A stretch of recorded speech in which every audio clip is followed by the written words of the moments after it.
Olá, seja bem-vindo a mais um resumo semanal de notícias. Meu nome é Fernando Franklin, aqui da Maril Franklin, e vou trazer para vocês tudo o que aconteceu de mais importante nessa semana. Começando com as notícias internacionais, lá na guerra da Ucrânia, a Rússia, diz que quer evitar conflitos com países com potência nuclear. Por outro lado, os Estados Unidos estão acusando o Irã de buscar apoio da Rússia para um programa nuclear. Pontos que são um pouco divergentes e que a gente deve manter a atenção, pois com certeza colocam mais lenha na fogueira nessa guerra. E ela, a gente já sabe, como a gente tem dito há muito tempo, tem impactado consideravelmente na inflação no mundo inteiro, inclusive aqui no Brasil. Falando de Estados Unidos, o Fed, essa semana, ele aumentou os juros em 0,75%, para um intervalo de 3,75% a 4%. Isso aí já foi conforme esperado pelo mercado. Então, um aumento esperado, porém um aumento significativo, importante isso. Porém, a gente ainda entende, quando a gente analisa com frieza, que quando a curva está sendo de acordo com o que está esperado pelo mercado, a probabilidade dela ter um efeito muito rápido na inflação é menor. E aí a gente tem visto esse cenário cada vez mais difícil lá para os Estados Unidos de se manter uma queda dos juros, diferente do que aconteceu aqui no Brasil, que quando a curva nossa foi um pouco mais acentuada, um pouco mais rápido que a curva da inflação, o cenário conseguiu se reverter. Vamos ver como que eles vão acompanhar isso, tanto lá nos Estados Unidos quanto em outros lugares do mundo. Falando de outros lugares do mundo, a gente ainda tem a zona do euro, que trouxe o CPI, a inflação de lá, que subiu para 10,7% no ano em outubro, sendo que tinha sido 9,9% em setembro. Então, ponto também importante, a inflação na zona do euro disparando ainda cada vez mais.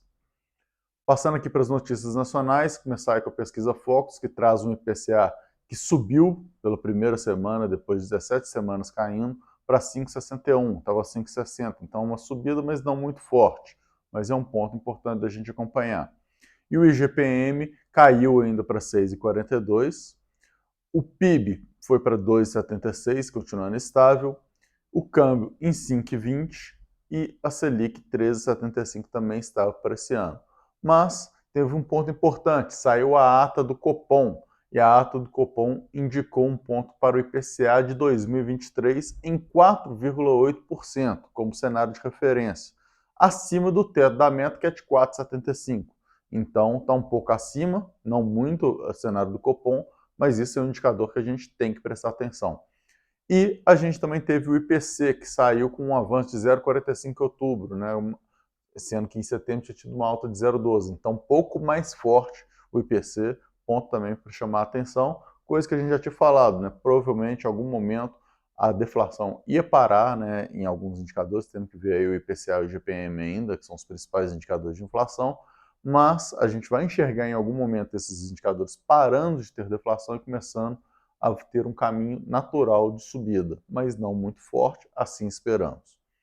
Falando um pouquinho de bolsa, o Ibovespa fechou a semana com alta de 3,16% a 118.155 pontos após esse ano aí, após essa eleição aí de domingo, Então o mercado de forma geral reagiu bem, Porém a gente tem alguns pontos. E aí eu trouxe, por exemplo, Petrobras, que teve uma queda de 13,11% na semana, principalmente devido às interferências que a gente teve, em Petrobras. Por exemplo, a Petrobras essa semana ela ainda tem, falando dos fatos relevantes de mercado já, Petrobras tem aí o lucro líquido do terceiro trimestre de 22 com uma queda de 15,2% em relação ao segundo trimestre de 22, e uma alta de 48% em relação ao terceiro trimestre de 21.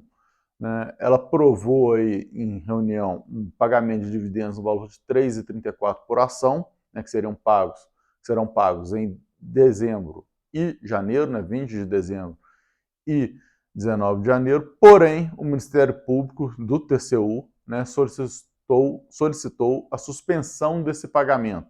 Isso aí é outro ponto que gerou um estresse no dia de hoje, a Petrobras caiu mais de 5%, e aí levando essa queda toda da semana que a gente citou.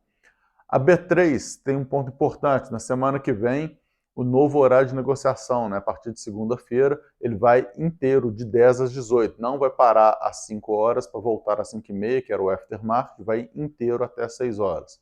Esse é um ponto importante também. A gente tem PetroRio, né, já que a gente falou um pouquinho de Petrobras, é interessante a gente comparar com o PetroRio, né, que teve um lucro líquido no terceiro trimestre de 22 com uma alta de 9,6% em relação ao segundo trimestre de 22 e uma alta de 734% em relação ao terceiro trimestre de 21. Né? Então, PetroRio aí dando uma disparada interessante no seu resultado. Temos também Lojas Renner, com um lucro líquido no terceiro trimestre de 22, com uma queda de 28,4% em relação ao segundo trimestre de 22, e uma alta de 50% em relação ao terceiro trimestre de 21. Multiplan, né, falando aí de shoppings, a gente tem Multiplan como exemplo, trazendo aí o lucro líquido dela no terceiro trimestre de 22 com uma alta de 7,8% em relação ao segundo trimestre de 22 e uma alta de 86,7% em relação ao terceiro trimestre de 21. E por fim, trago também aqui Copasa, que teve um lucro líquido no terceiro trimestre com uma alta de 25,9% em relação ao segundo trimestre de 22 e incríveis, extraordinários, 1.287,8% acima, né, do terceiro trimestre de 21. O lucro dela foi muito acima, né, quase 1.300%. E isso aí por quê, tá, pessoal? Esse que é o grande ponto que a gente precisa entrar no balanço, e aí trazendo aqui a Copasa nesse exemplo muito grande como explicação, né? A Copasa, se você olhar os balanços dela, você vai ver que no terceiro trimestre de 21 teve um reconhecimento muito grande de processos administrativos, por exemplo, da Arsai, e também como processos judiciais também, que levaram a uma mudança contábil ali de vários processos, né, que gerou esse prejuízo lá atrás, né, um resultado bem inferior lá atrás. Né, e aí, quando você compara com o dia de hoje, você tem essa variação muito grande, muito significativa. Então, entender o porquê daqueles percentuais também é muito importante, até mais importante do que o próprio percentual em si. Usei Copasa como exemplo, mas você precisa olhar todos, né? E aí, em si, depois que você entende o motivo daquele percentual, você pode tomar sua decisão de investimento, decidindo se faz sentido ou não investir naquele ativo, ou até vender aquele ativo se você já está investido nele. É isso. Um ótimo final de semana para todo mundo. Bons negócios. Na semana que vem a gente volta. Tchau, tchau.